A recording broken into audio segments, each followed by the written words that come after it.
Salut à tous, c'est Luxilux. Et cette fois-ci, je fais une vidéo pour un petit problème que j'ai eu avec le Provari. C'est que pendant un certain temps, en fait là, j'ai tout un cimetière d'atomiseurs que je pensais foutu, mais je savais plus ou moins qu'il ne l'était pas, puisqu'il fonctionnait correctement sur l'AIGO. Et je viens de me rendre compte d'un truc tout con. Je referme le Provari. Je sais pas si c'est lié à l'atomiseur 510, si c'est le pas de vis 510 qui fait ça. En tout cas, voilà. Quand je place cet atomiseur-ci, standard, sur le Provari, alors qu'il a peut-être 3 jours, j'ai un code d'erreur E1. E1, pardon. Et à chaque fois que j'avais ça, ben, je repassais sur l'AIGO, parce que sur l'AIGO, ça marche. Sur l'AIGO, si je visse cet atomiseur,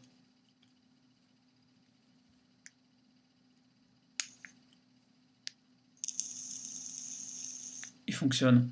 Mais il ne fonctionne pas sur le Provari. Et je viens de me rendre compte d'un truc tout con qui me rend un peu le sourire.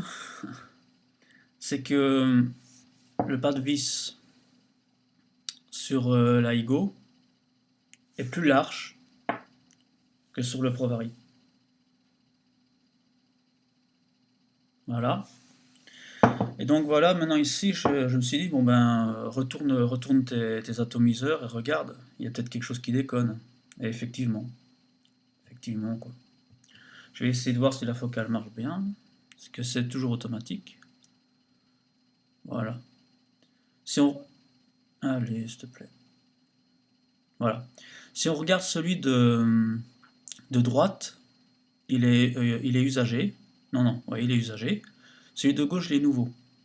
Et si on regarde bien le profil, on verra que le pas de vis ressort sur la gauche, mais pas celui de droite. Donc j'ai un flatline sur le Provari, mais je n'ai pas mais il fonctionne sur l'AIGO. Et j'ai testé un truc tout con, sûrement d'autres l'ont fait avant moi, bah, c'est de prendre une aiguille et de le ressortir. De ressortir le pas de vis. Donc d'essayer de l'égaliser pour que ça fasse contact sur toute la surface.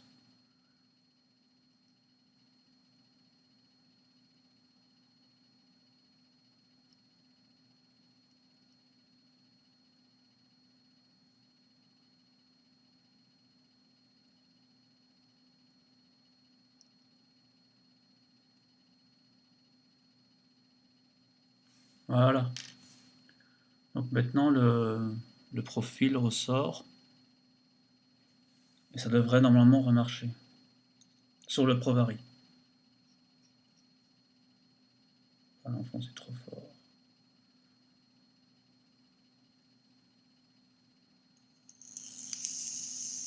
Voilà. Ça marche. Ça fait plaisir quand même.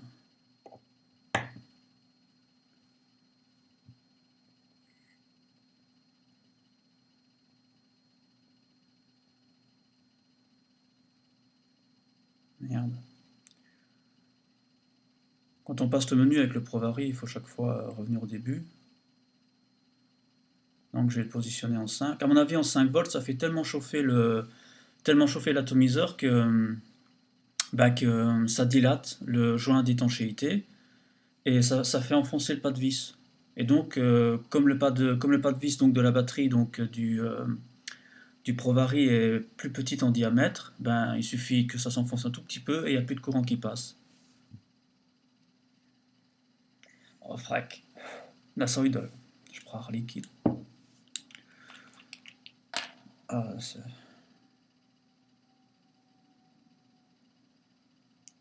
pourquoi j'y ai pas pensé plus tôt, moi, ça?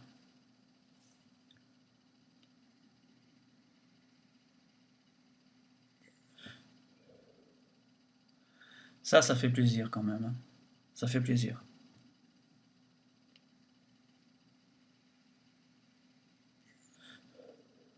Donc j'ai tout un stock d'atomiseurs que je vais pouvoir rafistoler pour que ça refonctionne sur le ProVari, et ça c'est une bonne nouvelle.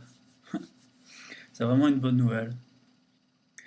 Donc moi ma question c'est peut-être que je devrais penser à prendre un convertisseur pour les pros, ceux qui savent tout. Prendre un convertisseur donc 510 pour 510 avec un pas de vis un petit peu plus large. Comme ça, quand ça se déforme, enfin quand ça s'enfonce, j'ai pas ce problème parce que j'ai à chaque fois le même problème avec le ProVari. Voilà.